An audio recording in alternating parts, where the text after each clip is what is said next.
नमस्कार, अनादि टीवी की खास पेशकश चुनावी चौसर में आपका स्वागत है। मैं हूं रत्नाकर त्रिपाठी। हम मध्य प्रदेश की उपचुनाव वाली 28 सीटों का एक एक कर विश्लेषण कर रहे हैं, जिसको लेकर हमारी खास पेशकश चुनावी चौसर लगातार जारी है, जिसमें हम आपको उपचुनाव वाली विधानसभा सीटों का समीकरण बता रहे हैं। आज हम बात करेंगे शिवपुरी जिले की पोहरी विधानसभा सीट की, जहां बीजेपी से सुरेश धाकड़ मैदान में है तो कांग्रेस ने हरिवल्लभ शुक्ला पर दांव लगाया है। वहीं बसपा ने कैलाश कुशवाहा पर भरोसा जताया है। निर्दलीय प्रत्याशी के रूप में परम सिंह भी ताल ठोकते नजर आ रहे हैं। इस सीट को लेकर सभी दलों में क्या उठापटक चल रही है और क्षेत्र की जनता का मूड क्या है, ये सब हम आपके सामने रखेंगे। तो सबसे पहले ग्राफिक्स के जरिए समझिए इस सीट का सियासी हाल।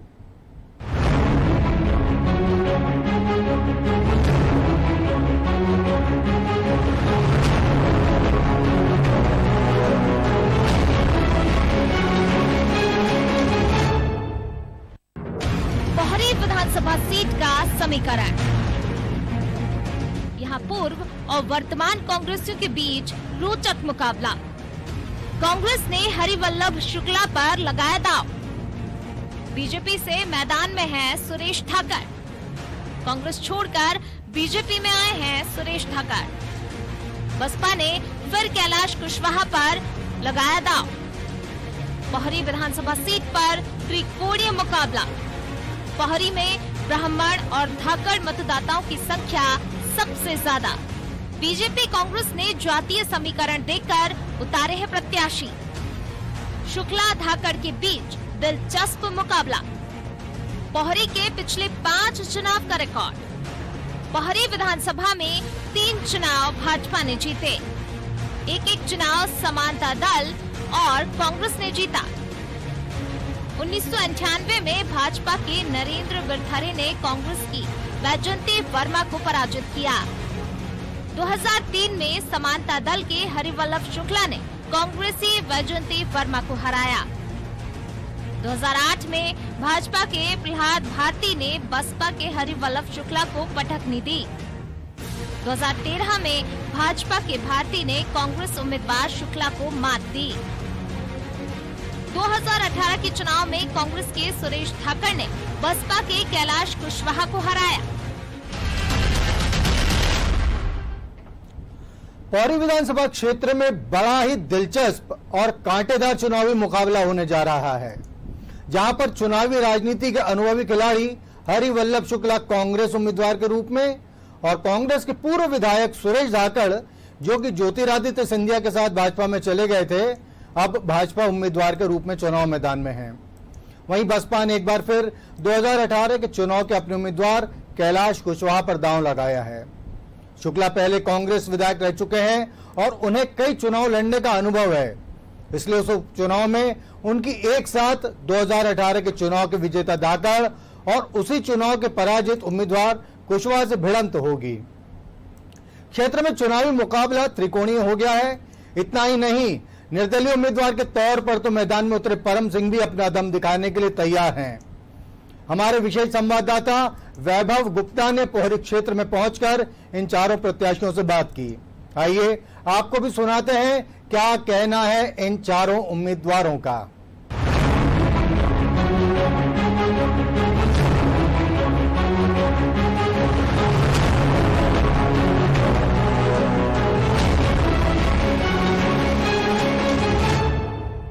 उपचुनाव का चुनावी शंखनाद हो चुका है। सभी प्रत्याशी जनसंपर्क शुरू कर चुके हैं।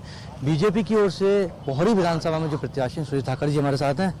सर, मैडम भी आई थी, चुनाव प्रचार चल रहा है, क्या कहेंगे? बिल्कुल, हमारी आदरणीय श्रीमंत महाराज साहब चुनाव में आई थी।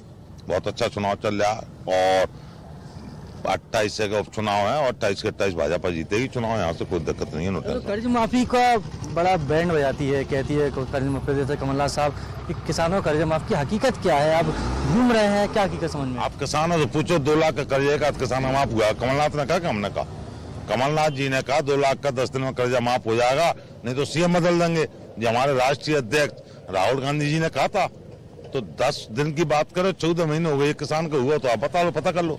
एक भी किसान का माफ नहीं हुआ। झूठ बोल के कांग्रेस सरकार में आई थी, इसलिए सरकार को हमने उस सरकार को गिरा दिया।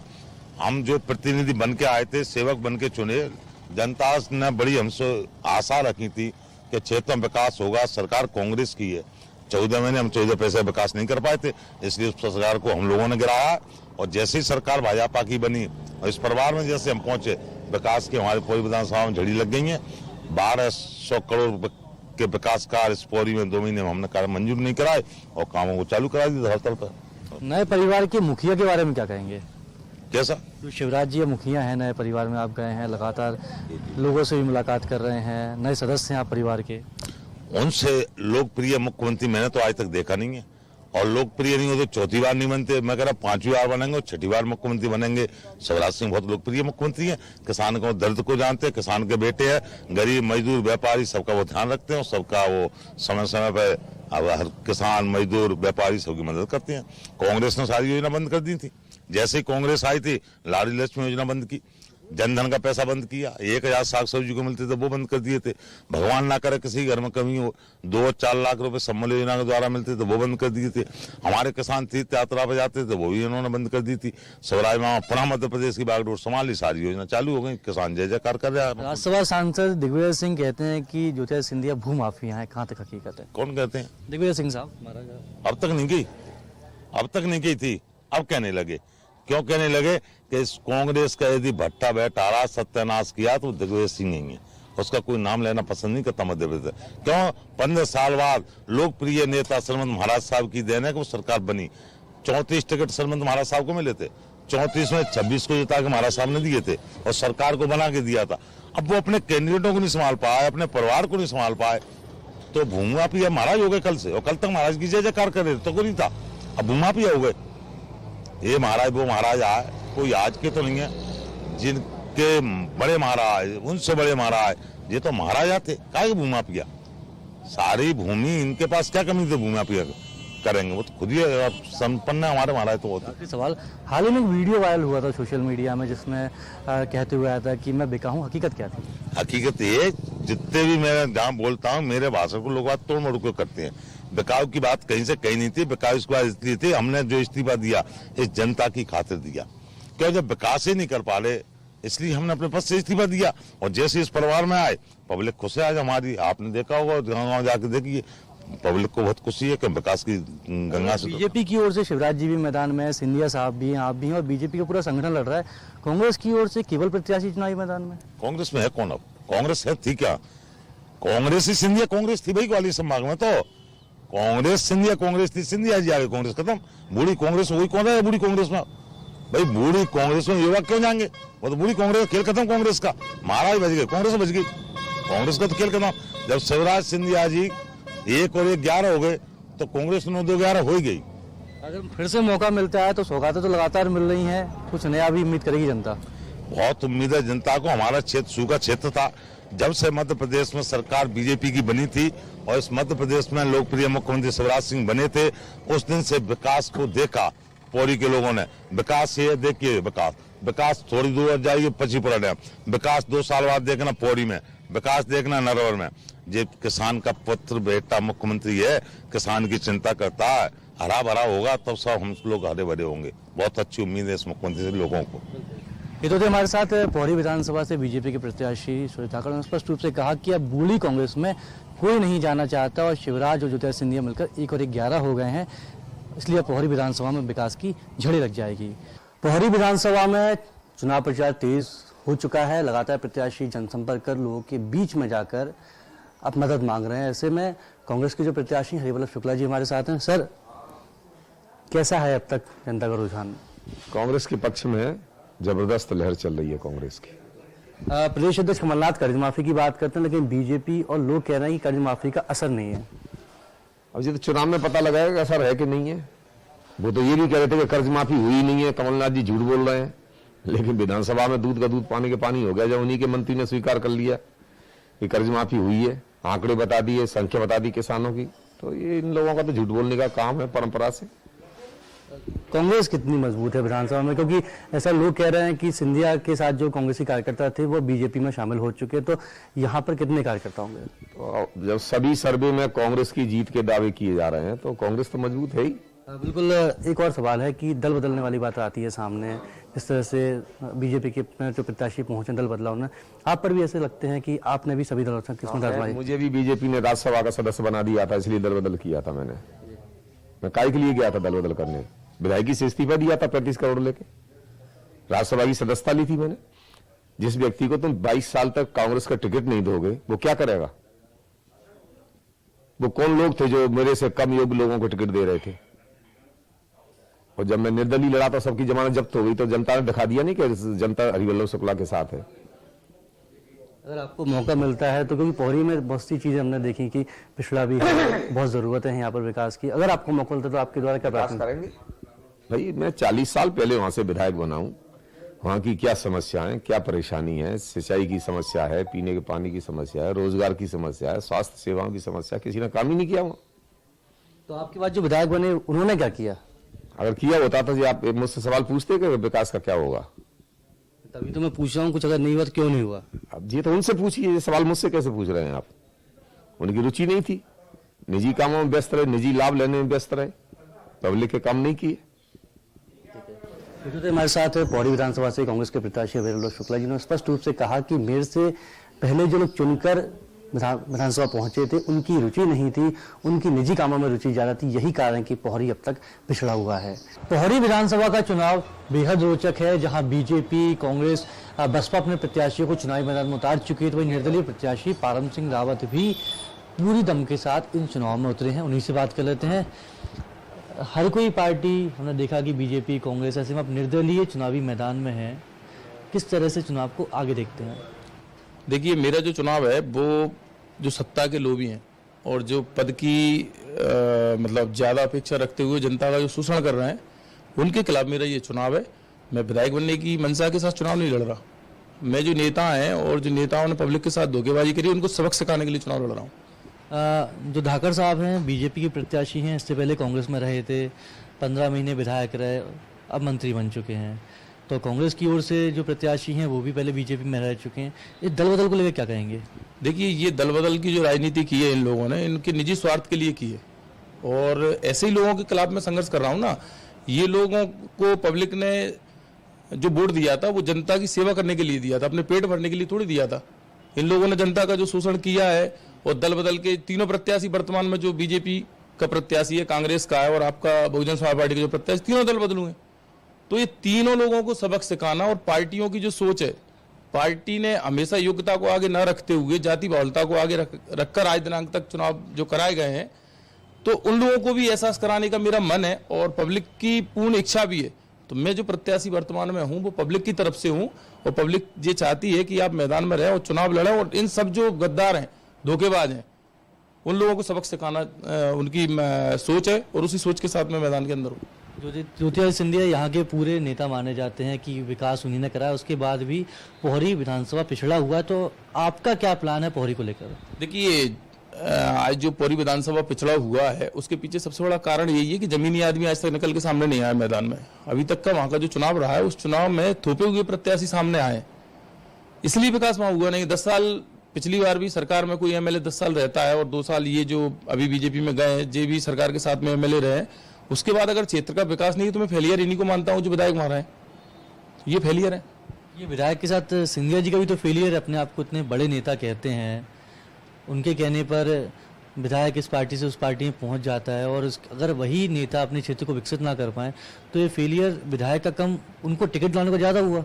देखिए, सिंधिया जी ने जो किया है, और सिंधिया जी के साथ क्या परिस्थिति रही है, प्रदेश लेवल का मामला है। विधानसभा स्तर की बात करें अपन, या शहर से ऊपरी शहर की बात करते हैं, तो इन सब व्यवस्थाओं में जो लोकल जनप्रतिनिधि होता है उसकी भूमिका रहती है। वो किसी ना किसी को तो टिकट पार्टी देती है, और दिया, और उन्हें टिकट देने के बाद में उनके कहने से हम जैसे कार्यकर्ताओं ने समर्थन किया और दमदारी से उनका साथ भी दिया और जिताया भी। लेकिन उसके बाद काम इन लोगों ने नहीं किया, तो अब सिंधिया जी आगे काम तो यहाँ करेंगे नहीं। करना इन्हीं को सबक सिखाना है, उन्हीं को सबक सिखाने के लिए तो मैदान में उतरे हैं। आप निर्दलीय हैं, किसी पार्टी से नहीं, तो पोहरी क्यों? पोहरी विधानसभा मेरी कर्म भूमि रही है, पौड़ी विधानसभा में मैं 2018 में टिकट मांगा था, 2018 में मुझे टिकट नहीं दिया गया था। और जो मेरा जनपद क्षेत्र है वो शिवपुरी विधानसभा प्लस पौड़ी विधानसभा दोनों में, और मैं जातिगत से चुनाव लड़ने वाला या जातिवाद वाला आदमी तो हूँ नहीं। सर्वजाति के साथ मैंने अगर काम किया, सर्वजाति मुझे पसंद करती है और सर्वजाति की इच्छा के अनुरूप मैं चुनाव लड़ रहा हूँ। अगर मौका मिलता है तो क्या प्राथमिकता रहेगी? मुझे अगर मौका मिलता है, क्षेत्र की जनता मुझ पर भरोसा करती है, तो इतना तो मैं दावा करता हूँ कि आज जो लोग 1.5 साल 2 साल में या इन्हें 10 साल में नहीं किया, मेरे में उतनी क्षमता है कि मैं प्रयास करूंगा कि 2 साल के अंदर काम कर सकूं। ये तो थे हमारे साथ निर्दलीय प्रत्याशी पारम सिंह रावत, जिन्होंने स्पष्ट रूप से कहा कि मैं जातिवाद से दूर हटकर पौड़ी विधानसभा का विकास करना चाहता हूं और अगर मुझे मौका मिलेगा तो मैं 2 साल में परिणाम दिखा दूंगा। पौड़ी विधानसभा में बसपा से प्रत्याशी हैं कैलाश कुशवाहा जो हमारे साथ हैं। बेहद महत्वपूर्ण है ये वाले उपचुनाव, आप किन मुद्दों को लेकर जनता के बीच में जा रहे हैं? पौड़ी विधानसभा में मुद्दे इतने हैं कि गिनाएंगे तो कम नहीं होंगे, क्योंकि जो भी विधायक बना है यहाँ से सिर्फ अपने निजी फायदे के लिए बना है, और जो चुनाव लड़ रहे हैं कांग्रेस और भाजपा से, ये तो राजनीति के नाम पे व्यापार कर रहे हैं। एक ने 2003 में समानता दल से जीतकर अपने निजी स्वार्थ के लिए, क्षेत्र की जनता का कहना है करोड़ों रुपए में दूसरी पार्टी में चले गए थे धोखा देकर, और एक जग जाहिर है अभी आई 2020 में पूरा प्रदेश का कहना है कि करोड़ों रुपए में बिचे हैं। तो इन्होंने तो राजनीति को व्यापार बना रखा है, आज फिर बन जाएंगे, फिर करोड़ों रुपए में फिर बिच जाएंगे। जनता जनार्दन को सीधा सीधा धोखा दे रहे हैं और लोकतंत्र की हत्या कर रहे हैं। यहाँ पर दलित वर्ग का पिछड़ा क्यों है? सिंधिया का पूरा गढ़ कहा जाता है, कहते हैं कि डेवलपमेंट हो रहा है, लेकिन कहीं दिखते नहीं है। देखो, किसी का भी गढ़ हो, गढ़ किसी का नहीं होता, गढ़ जनता का होता है। और सभी नेता ठेकेदार बना लेते हैं और उन पे निगाह करते हैं और उनको धंधा करने के लिए क्षेत्र में छोड़ देते हैं, इसलिए आखिरी व्यक्ति तक उसकी जो पूर्ति है वो नहीं हो पाती। बीजेपी का प्रत्याशी ने जो किया सब देख चुके हैं, कांग्रेस के बारे में कुछ कहा नहीं जा सकता क्योंकि कांग्रेस के नेता चुनावी मैदान में नहीं है, ऐसे में आप बेहद महत्वपूर्ण हैं।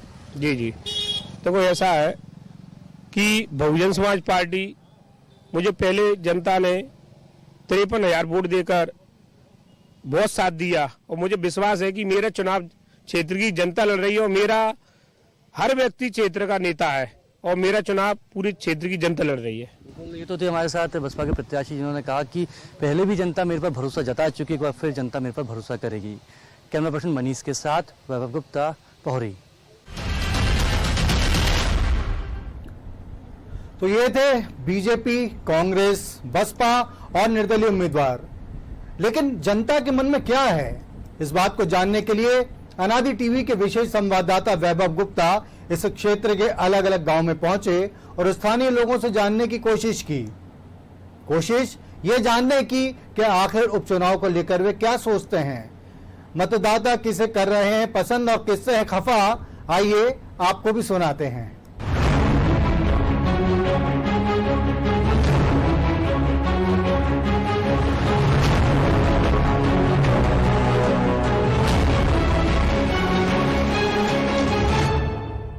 हम आप पहुंचे हैं पौड़ी विधानसभा। पौड़ी विधानसभा बेहद महत्वपूर्ण है, सिंधिया के लिए भी, कमलनाथ के लिए भी, क्योंकि पिछले विधानसभा चुनाव में दोनों साथ थे, लेकिन इस बार के चुनाव में सिंधिया और कमलनाथ एक दूसरे के खिलाफ खड़े हुए हैं।